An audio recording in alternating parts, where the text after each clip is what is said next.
to those specific areas where voting could not proceed on account of a fault that was not of the voter, but on account of a complication that arose on the part of the election management body.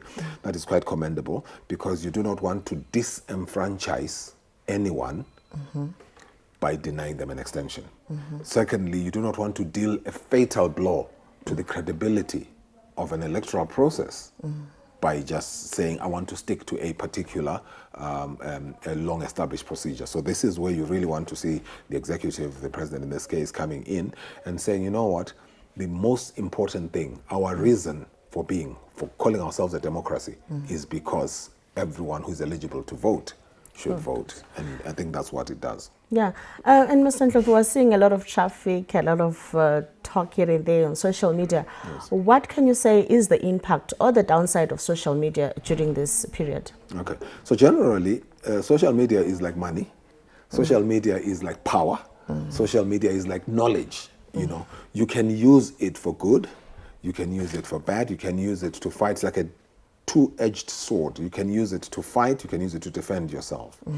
And we need to actually recognize that, because when all is said and done, we must understand the players that are involved in running these elections.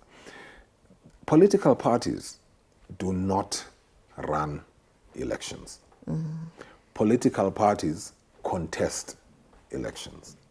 Elections are run by the election management body, in this particular, in our case, ZEC. ZEC runs the elections.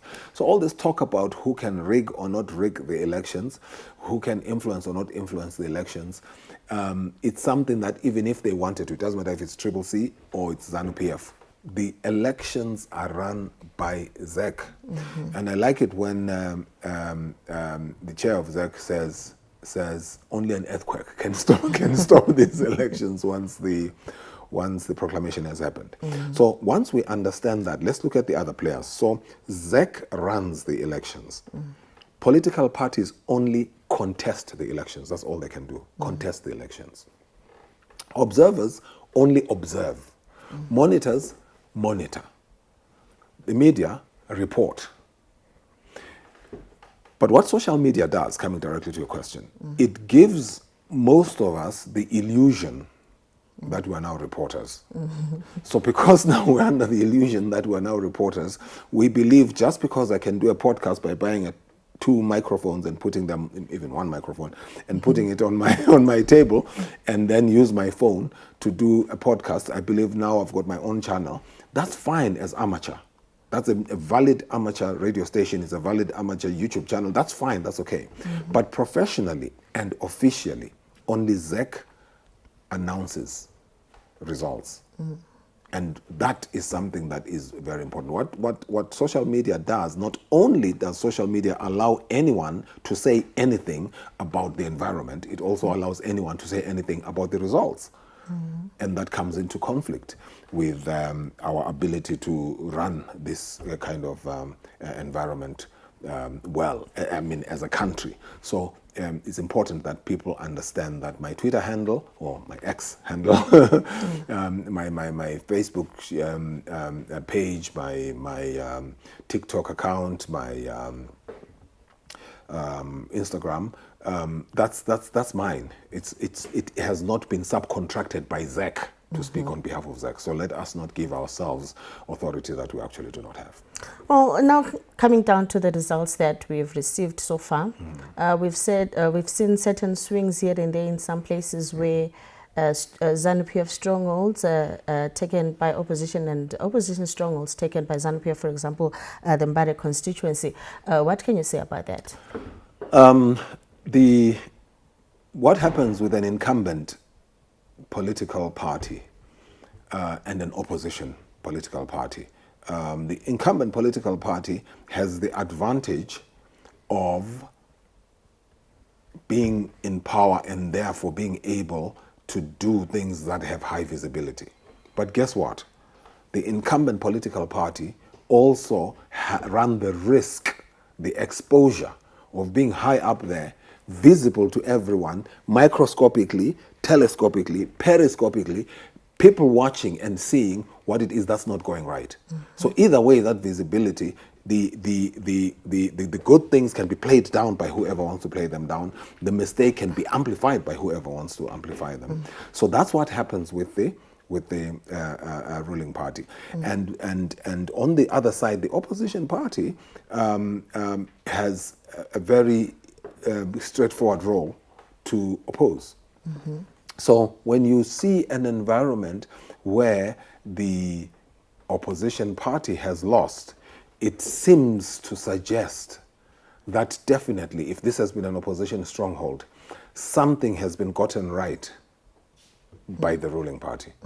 Because we all know people at our high density environments, people in the urban strongholds, are people who are very close to the centers of power. That's where our parliaments are, that's where our urban councils are, that's where a lot of these are seen. And therefore, when you see a swing happening in that direction, it seems to be an endorsement to the ruling party. I must hasten to say that where the opposition snatches a seat from the ruling party as well, that would mean that the promise that the opposition has been giving to the electorate resonates well and fits in and is validated by the failures of the ruling party. And so when the promise resonates with the failures of the ruling party, then the electorate thinks, okay, maybe we should try. But very, very important for us to understand that when all is said and done, there are certain people who will look at only 4 issues. And these are the most important issues. Number 1, who is at the top of the ticket? Who is the presidential candidate? And there are people who will say, I will never vote for Idi Mnangagwa. There are people who will say, I'll never vote for Chamisa. So who is at the top of the ticket? There are certain people who have a personal position that they have taken with respect to the presidential candidate. So the presidential candidate is number 1 on the factors. Factor number 2, the party.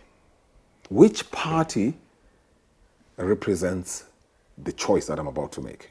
And there are certain people who have a fundamental issue against ZANU-PF, and there are certain people who have a fundamental issue against CCC or MDC in its various formations.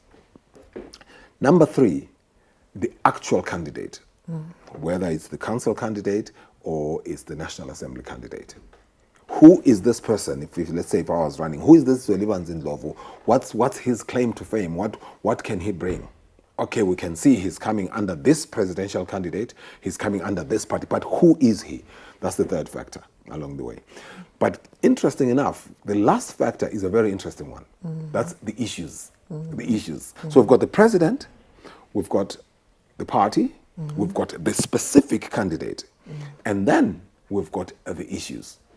And the issues are supposed to be what actually drives most of us. But from the pattern that we see in terms of strongholds, we see that the issues sometimes they pale into insignificance. Certain people have already dug in and decided that as long as it is ZANU-PF, I'm not going to vote for ZANU-PF. As long as it is, and then the issues are the ones that starts to turn things around. Because when people start to come up from the emotional level to the logical level, and they say, but hang on, let's look at what has happened. Then suddenly you see a swing when people start to come down to the issues side of things. So I don't know, I'm not suggesting, I'm just speaking as an analyst, that seems to be the hierarchy.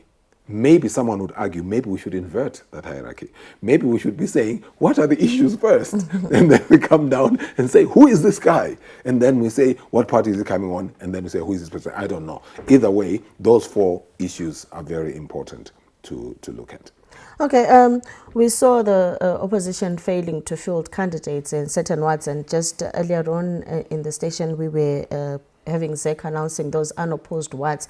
What does that say about the opposition?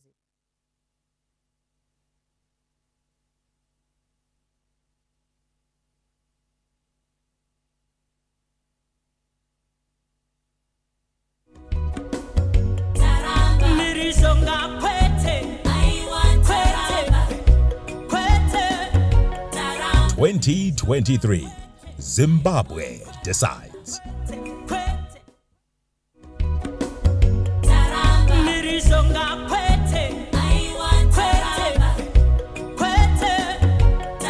"2023, Zimbabwe decides."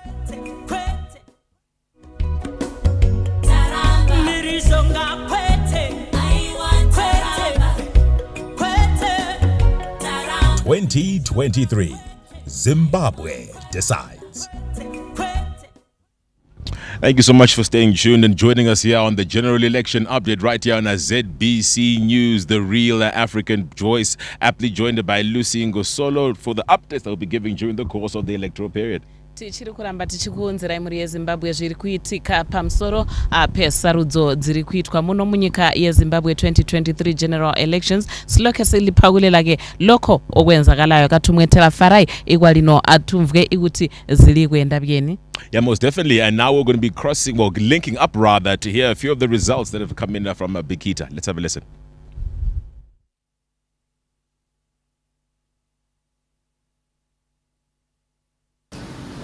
I'm about to declare the results for National Assembly. After declaring the results, I'm going to display a copy outside, just close to the door. Declaration of result of poll constituency, electoral acts 66 and 67 and 129. I, Mapingure Olita, being the constituency elections officer for Bikita West constituency, do hereby declare that I have, in accordance with the Electoral Act, Chapter 2.13, and the regulations made thereunder, ascertain the result of the poll for the said constituency, and that they have been given to candidate name Shivasamado Tatirai, party MCA, votes 774. Kutuza Pikirai, Triple C, 7775. 7,775. Natiso Daniel, ZANU PF, 11,614. 11614. There were 449 rejected ballot papers, and the percentage poll was 70.16%.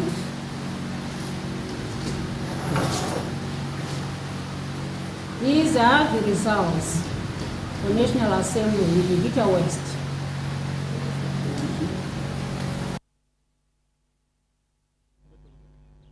Still looking at more results that are coming in. We'll now extend those to Chiredzi South for the updates. Chiredzi Central rather, for the updates. Being the constituency elections officer for Chiredzi Central constituency, do hereby declare that I have, in accordance with the Electoral Act Chapter 2.13 and the regulations made thereunder, ascertained the result of the poll for the said constituency, and that there have been given for candidate's name Wende Gibson, party independent, votes 676. Our next candidate, Makumire Ropafadzo, party CCC, votes attained 12,342. Our third candidate was Moyo Francis, party ZANU PF, votes attained 7,832. And that I therefore declare that the said Makumire Ropafadzo this day to be duly elected member of the National Assembly for the Chiredzi Central Constituency. There were 203 rejected ballot papers, and the percentage poll was 71.1%. Thank you very much.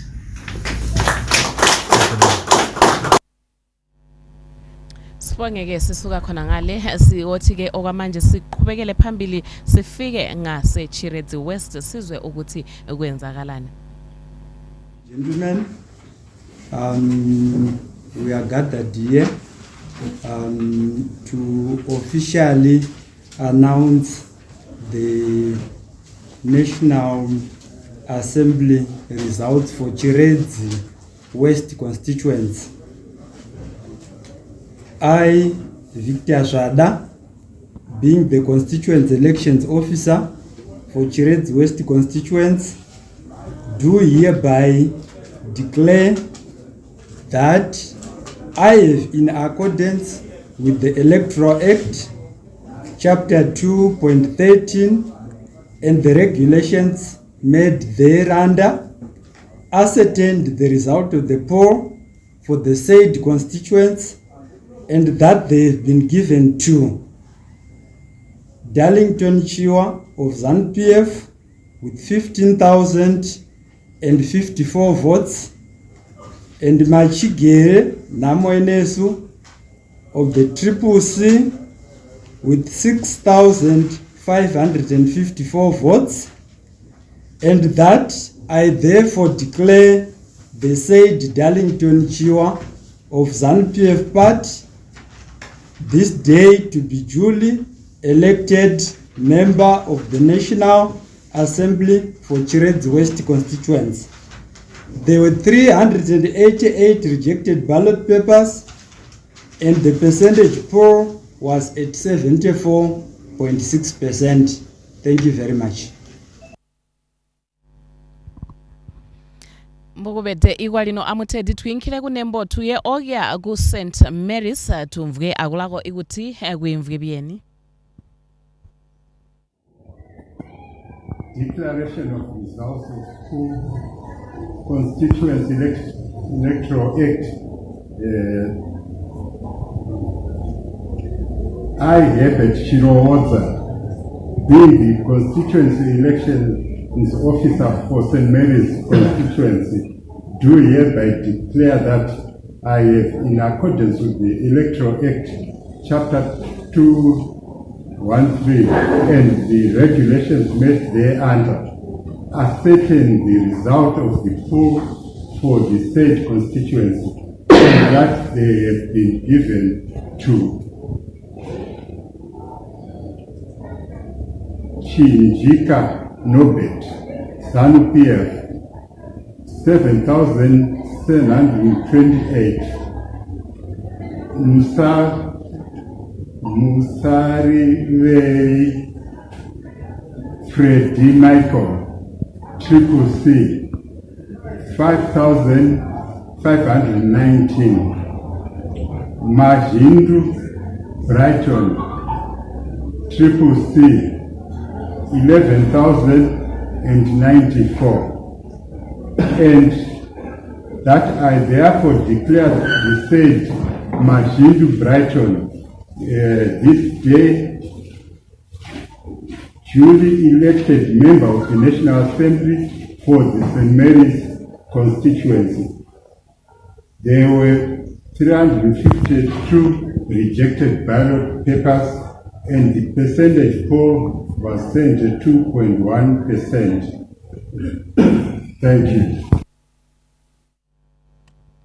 Yikho-ke muli eZimbabwe ngiyathemba ukuthi liyazizwela ukuthi kumi kanjani kundawo esesithe salazisa ngazo salinikeza kizo. Yizo-ke yikho esikuthembisile ukuthi siyabe siliphathela konke okwenzakalayo-ke endaweni ezitshiyetshiyeneyo kulandela qhubeka kwayo iZimbabwe Electoral Commission isethulela lathi silethulela khona ngapho ngasezindlini tichikuphai zviri kuitika ndinovimba kuti muri kuzvinzwira muri eZimbabwe farai tichienderera mberi tichi pakura zviri kuitika kunzvimbo dzakasiyana-siyana.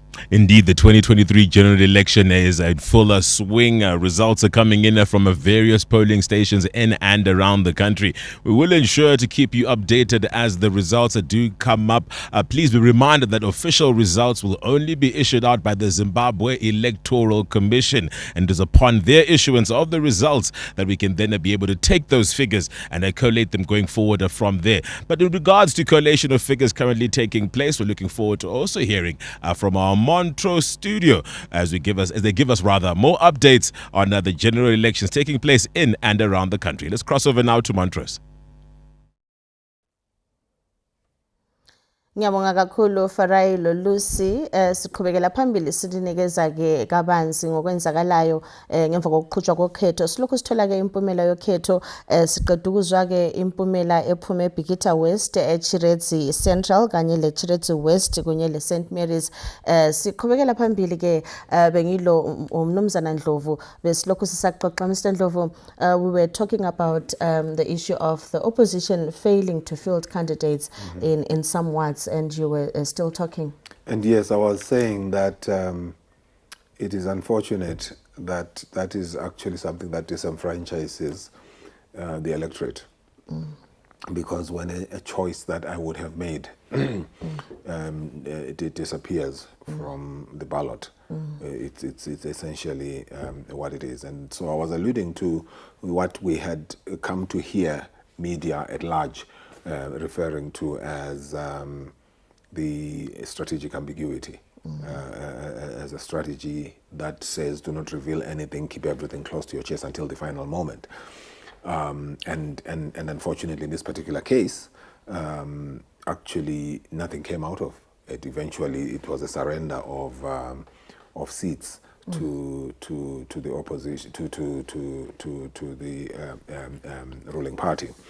So we don't know if this is a deliberate thing, if it's a strategy, but evidently what it has done is given the ruling party a head start. Now I want to come back to the issue of the margins. We are seeing that the ruling party, where the ruling party is in its strongholds, the margins are widening. Yes. We are seeing that... on that note, I just wanted to come back to the results that we've just received. Yes. We've seen Bikita West, Chiredzi Central, Chiredzi West and St. Mary's, where the Triple C also fielded 2 candidates. What generally can you say about the outcomes of these results? What factors do you think have influenced the outcome of these particular results? Okay, so and I know that I'm not going to become very popular around this, but that's exactly what I believe. I believe that there is so much that has been thought to be strategy, and it's actually maybe not so much strategy. It is just ineptitude or inefficiencies from political leadership. The fielding of 2 candidates is inexcusable because it splits the vote, evidently. So it's something that is not, from a strategy perspective, it's not a smart strategic move, the fielding of 2 candidates. Number 2, I believe that a lot of, we're talking about factors that influence, a lot of our electorate may not necessarily be clear about the relative roles of the legislator versus the councillor. So when you start to say that, you know, an MP is just a legislator, that's all he does, he passes legislation in implement, but it's your councillor who is supposed to actually sort out stuff on the ground. Essentially what that means is that you are actually assuming a very well educated, very well enlightened electorate. But the truth of the matter is that most people don't care. Most people actually don't care. All they know is there is an MP and there is a constituency, and whatever happens, right or wrong within that constituency, the MP ought to have something to say, ought to have had some kind of contribution towards it. So this whole technical argument about the MP is only a legislator and the councillor is the one who is supposed to be doing certain projects on the ground is something that I believe as we go forward, we might need to be letting people know. However, the question for me is, do people actually need to know that, or is it the most important thing, that there is a government in place that is delivering to the expectations of the people. And once that happens, then there is no need for people to then start splitting hairs and nitpicking and arguing about this is from the legislature, this is from the council. Okay, let's talk about the margins. Yes. Chiredzi Central there, Pikita West, ZANU-PF is 11,614 for the legislator, and Triple C is 7,705. And we've seen in some urban areas the margin for the opposition, where they won, they're a bit low, and where ZANU-PF wins, the margins are quite high. What can you say about that? I think what that says is that, because the particular one on Pikita West is almost 4,000. That's a lot of people. That's a lot of people in a rural area. And what it, at the risk of sounding like I'm repeating myself, what it does say is that definitely there is evidence that Triple C has had an opportunity to participate and to campaign in the ZANU-PF strongholds. Otherwise, how would they garner the votes? Number two, and also remember, we talked about the environment, that there's been no violence, there's been no hate speech. So we have precedence on that, on the fact that there's been ability to have, and this didn't start this year. Triple C did have, as MDCA, an opportunity to also campaign in the rural areas, even in 2018. So that's the first thing. But the second thing is that the ruling party has probably validated itself in terms of being able to, despite the opposition being available, being allowed, being free to campaign in those areas, but the ruling party still retains a lead by such margins. Why am I saying this? Because the way in which this is going is fairly straightforward. The voting happens, the counting happens, the signatures are fixed, and the V11 is posted. So it's really not rocket science. And when such results come out of a process, it's very difficult to challenge them. Yes. And then, Mr. Ndlovu, let's talk about voter turnout. I've seen probably the highest mostly being around 70, 80. What do you think has affected that instead of 100%? Okay. In fact, 78 is amazing, because the polling stations, and I visited about 10 of them yesterday, the polling stations that I visited, the most I saw was, this is mainly urban, I was mainly in Bulawayo Metro, the most I saw was about 62 at the time. So let's say maybe maximum 70, as you rightly said, but the most I saw was 62.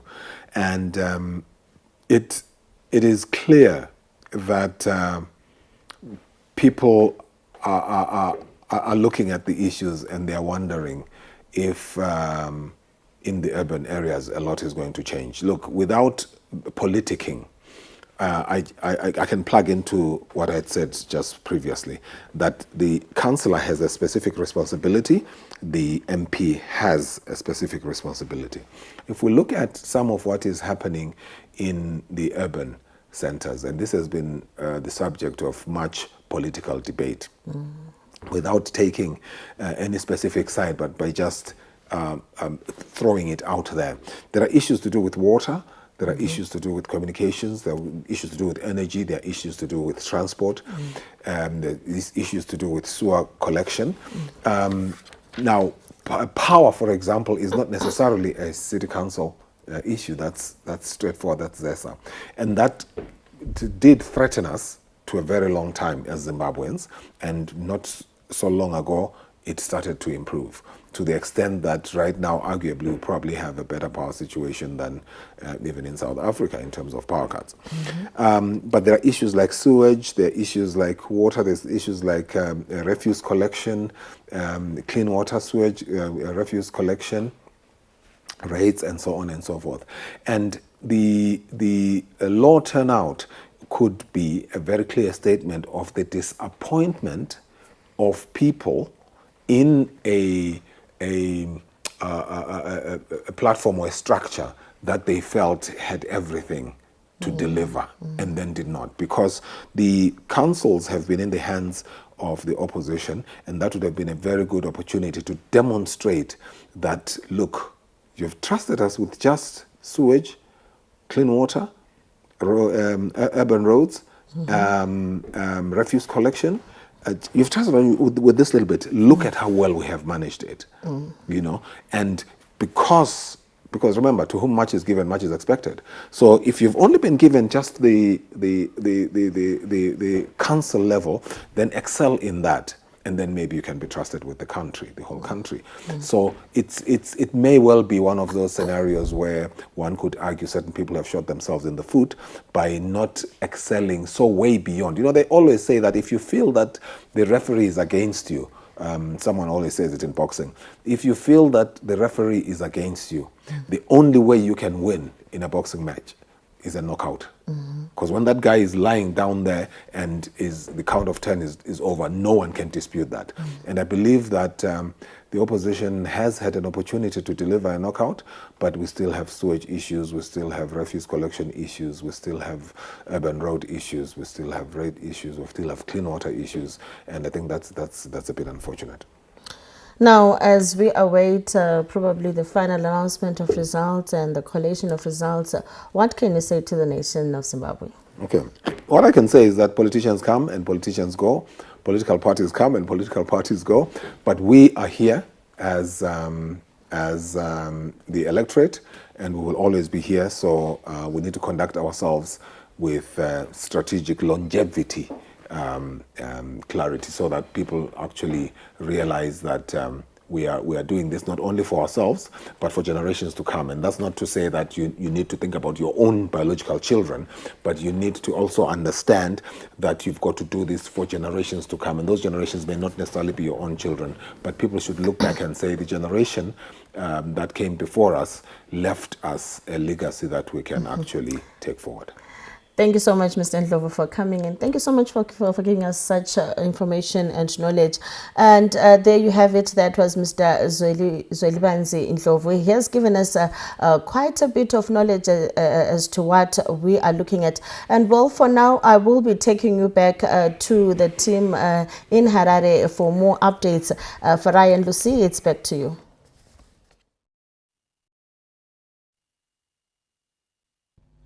I'm looking forward to being... Yes, Tare.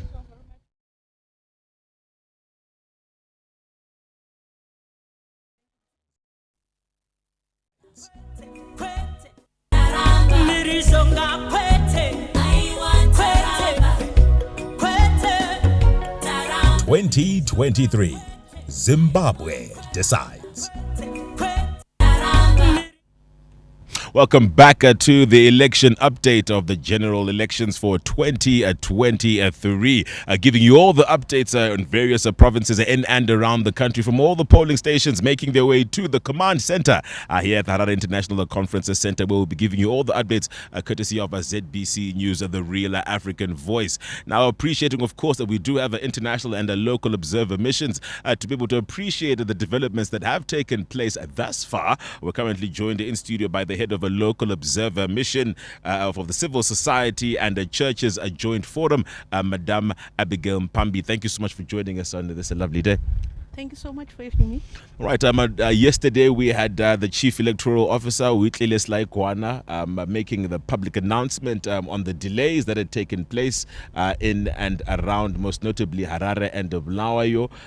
Those delays, of course, are being extended into the 12-hour moratorium of today. Your sentiments as local observers in that specific area so far? Well, we are grateful. What has been the issue of concern, particularly from the electorate, is to be informed, one, and to be awarded the opportunity.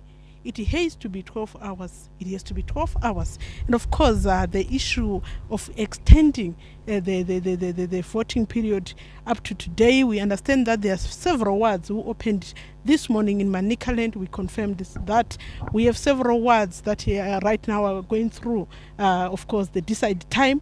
We appreciate such, and of course, I think it was necessary. I'll continue again, of course, to commend the people of Zimbabwe, the electorate. You can imagine here in Harare, they were voting till morning.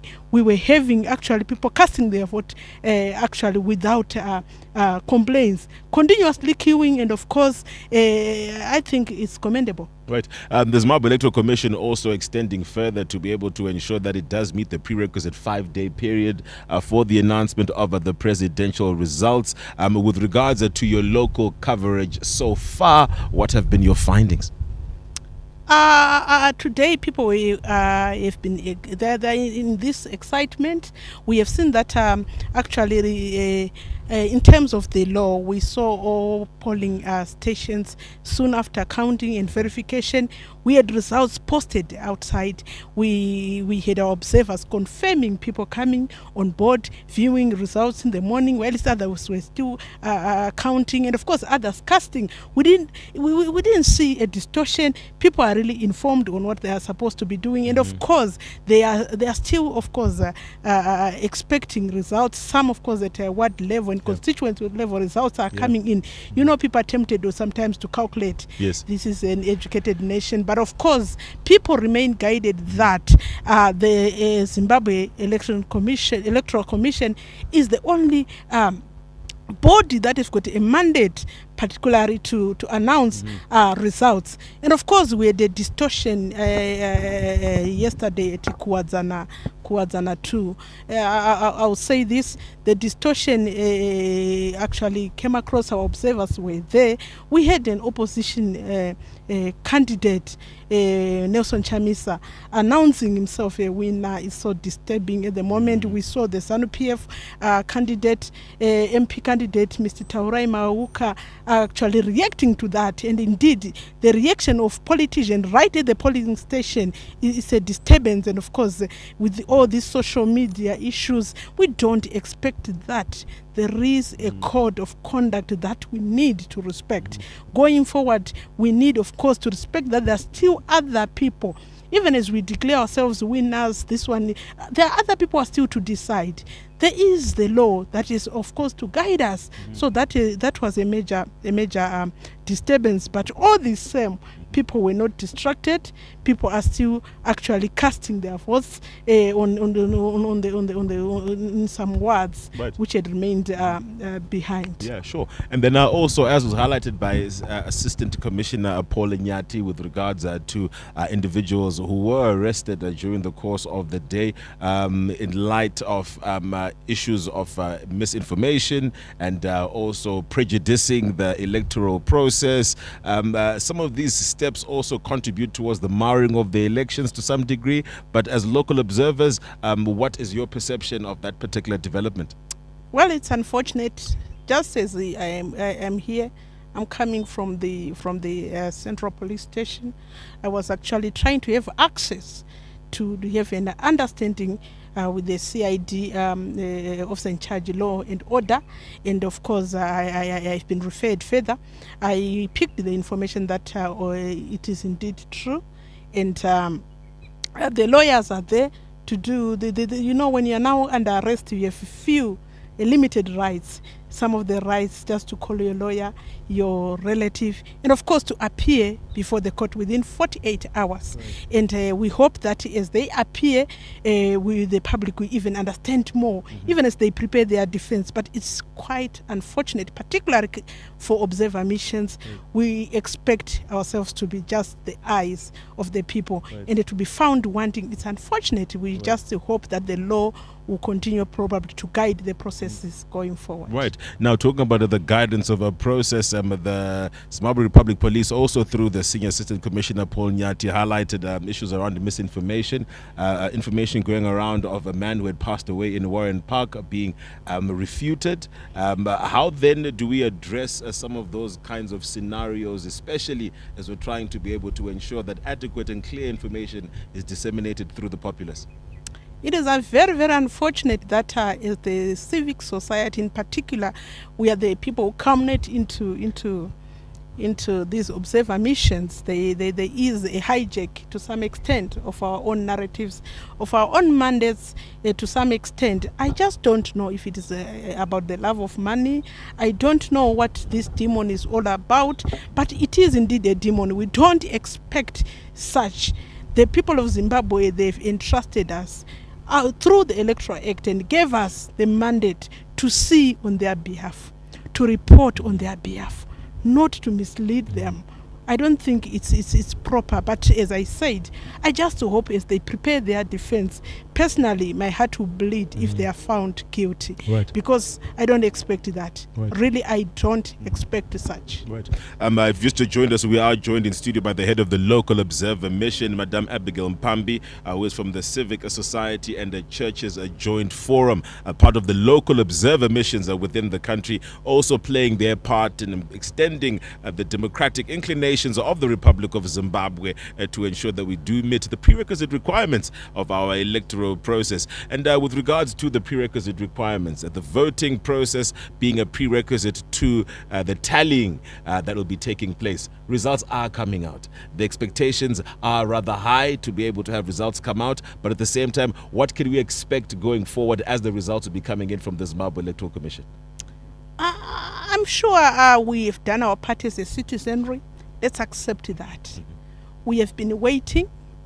We actually left our key jobs yesterday. And what we need to do now, I think, is to respect the law.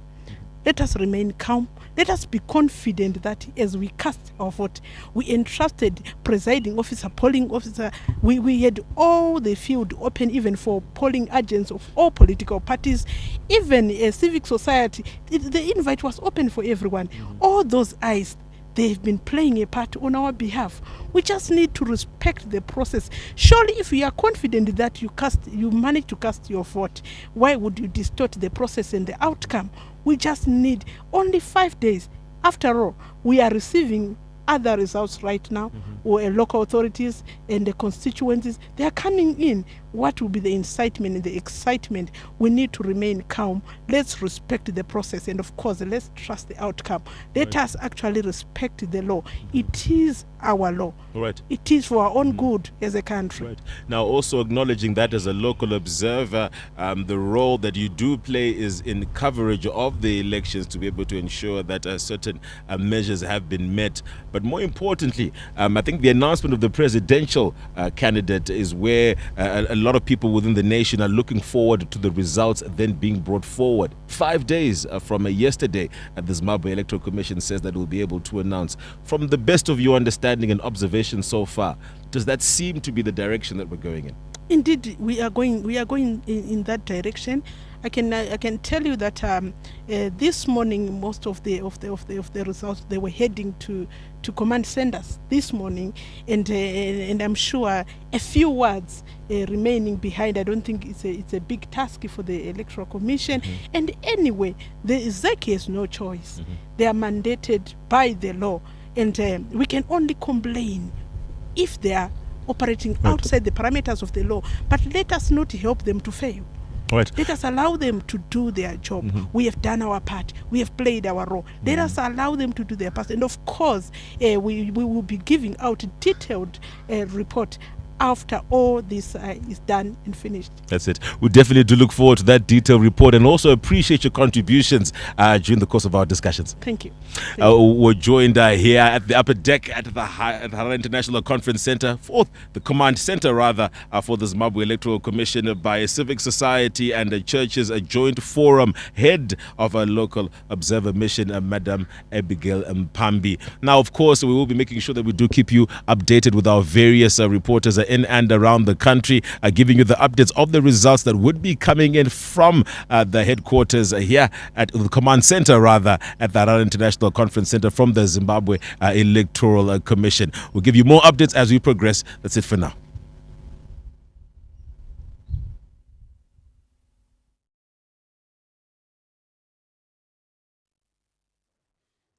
Thank you so much, Farai. Thank you so much for those updates that you're giving us. It's Zimbabwe's elections, and it's the general elections for 2023 here in Zimbabwe, and we are voting for our presidential, National Assembly and local authority candidates.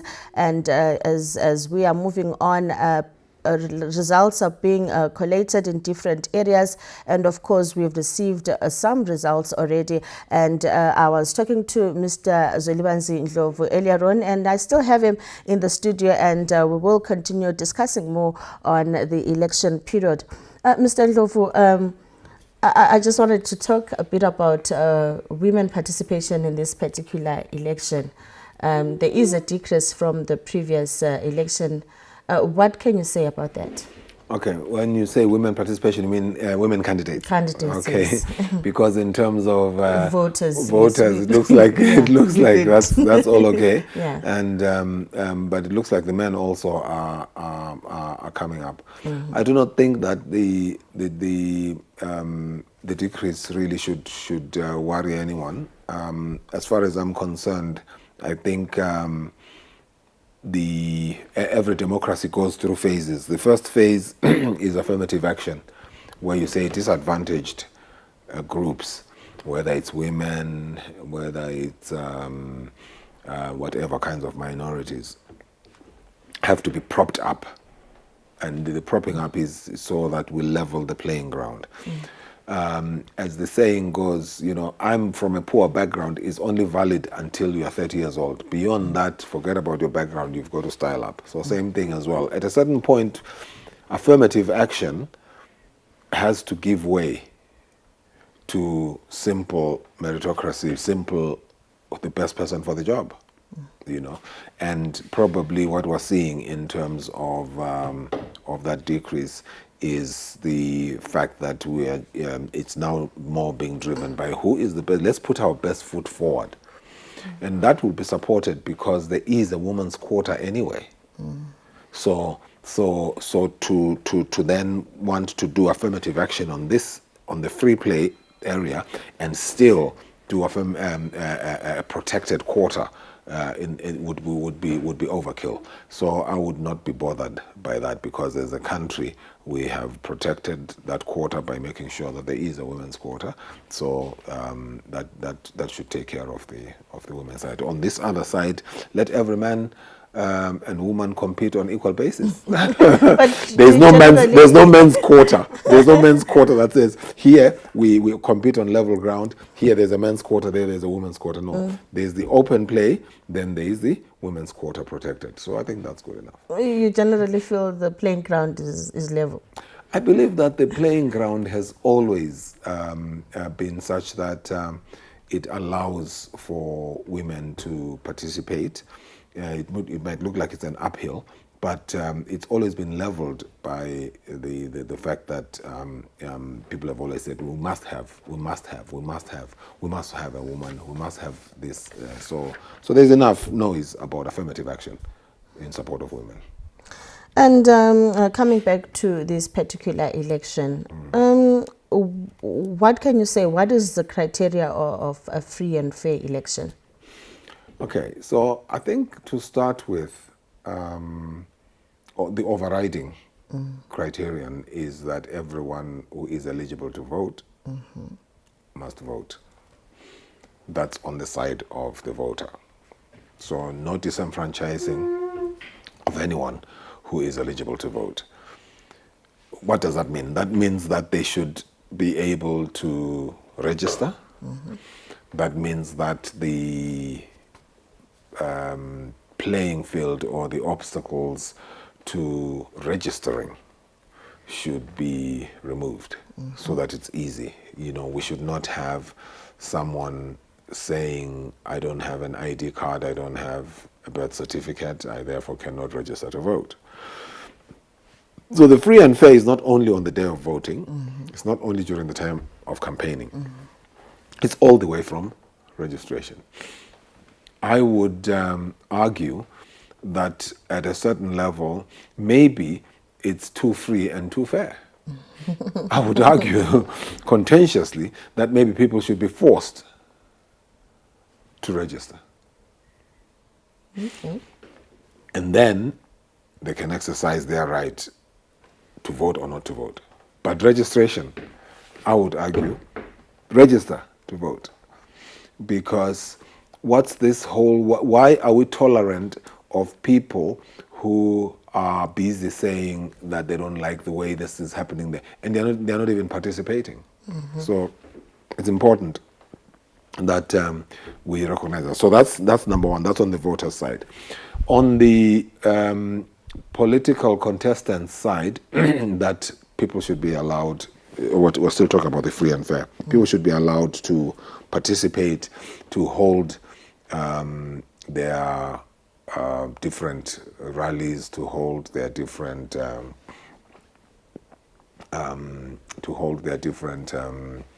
meetings, to convene whoever they would like to convene, to be given airplay on the airwaves so that they can say whatever they are supposed to say, to be given the budgets that they are supposed to have, so that they can be able to operate.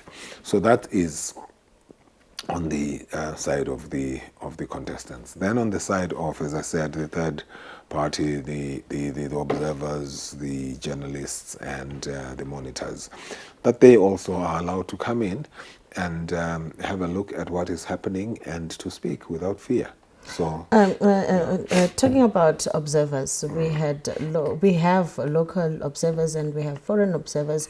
We had some observers not being accredited. Do you have an idea as to what exactly is needed for an observer to qualify to be part of the elections? Okay, so essentially, to talk about those who were allowed or not allowed, that's contentious. I probably will not go there, but what I believe is important for us is to recognize that the categories are very clear. First, you have two criteria: local, foreign. Then you have additional criteria: short-term, long-term. Okay? So, long-term probably came in about a month ago or a month and a half ago, have been here all along, have been watching the preparation, have been going through the press, have been talking to people, have been traveling far and wide, and they're going to stay maybe for another month after this. Short-term, most of them flew in last week or thereabouts, quick accreditation, stay for about maximum 10 days, 5 days before, 5 days after, and gone. Then you also have the media, and you have monitors. So the part of ensuring that we can say that this environment was free and fair is when you actually know that you will have people who will come in, they will monitor, they will observe, but they should not interfere. And I think that whole issue of interference is a very important element.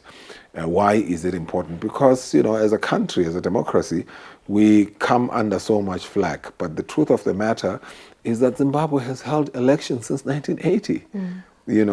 And held elections sometimes when the economic situation, the obtaining economic situation, very clearly would militate against the logic of doing so for a ruling party that would be desirous to win an election. But that has never stopped Zimbabwe from consistently holding elections. So that's a tradition that has continued to happen. And to the extent that I would argue that some of our observers are surprised that, how do you continue to do this despite this kind of scenario? So that's what I would say when it comes to that. Well, this is 2023 general elections here in Zimbabwe, and Zimbabweans are deciding their leaders for the next 5 years. Well, we will take a break for now, but as we promised, we will continue giving you updates from our Montreal studios as well as Pockethill studios on these elections. Just stay with us. T23, Zimbabwe decides.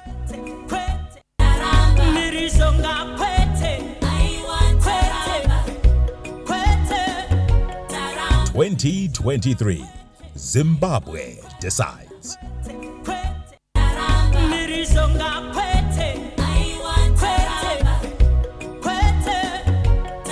2023, Zimbabwe decides.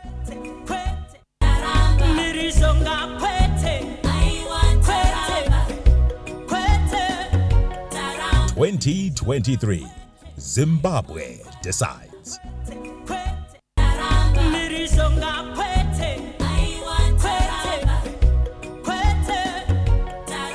2023, Zimbabwe decides. Welcome back to the election update happening right here in the nation's capital at the command center for the Zimbabwe Electoral Commission. Now let's get more updates as we go to Chiredzi South for more results. Live from Chiredzi Constituency Command Center, where the elections officer is about to announce the results.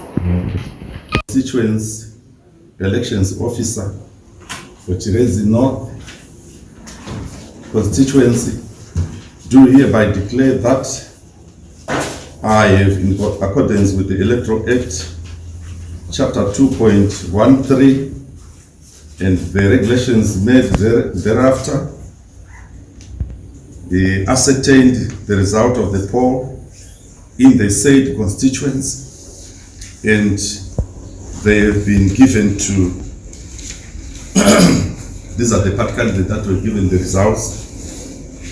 Pilar Roy of ZANU-PF, who polled 18,696 votes.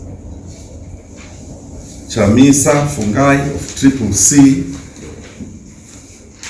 she polled 2,584 votes.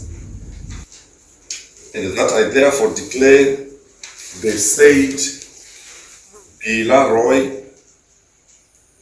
this day be duly elected member of the National Assembly for Chiredzi North constituency. There were 263 rejected ballot papers, and the percentage poll was 76.31%. I sign this affirmation, so let me do that. My deputy CEO will also come and sign. Thank you, let me sign. So congratulations to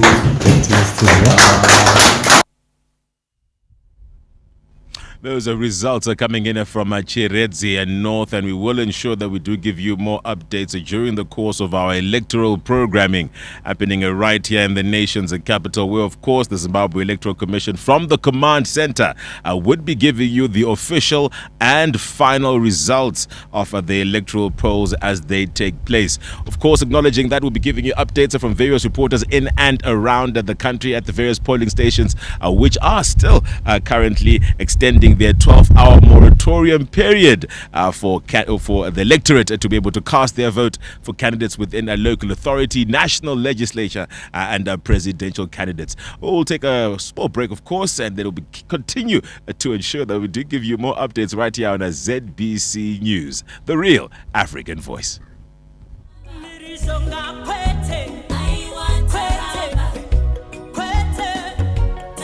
2023, Zimbabwe decides.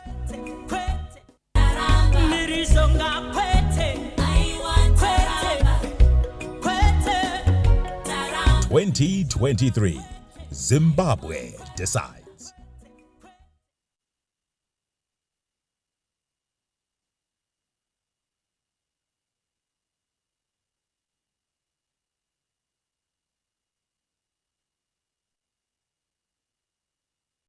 We asked the children, how many of you brushed this morning?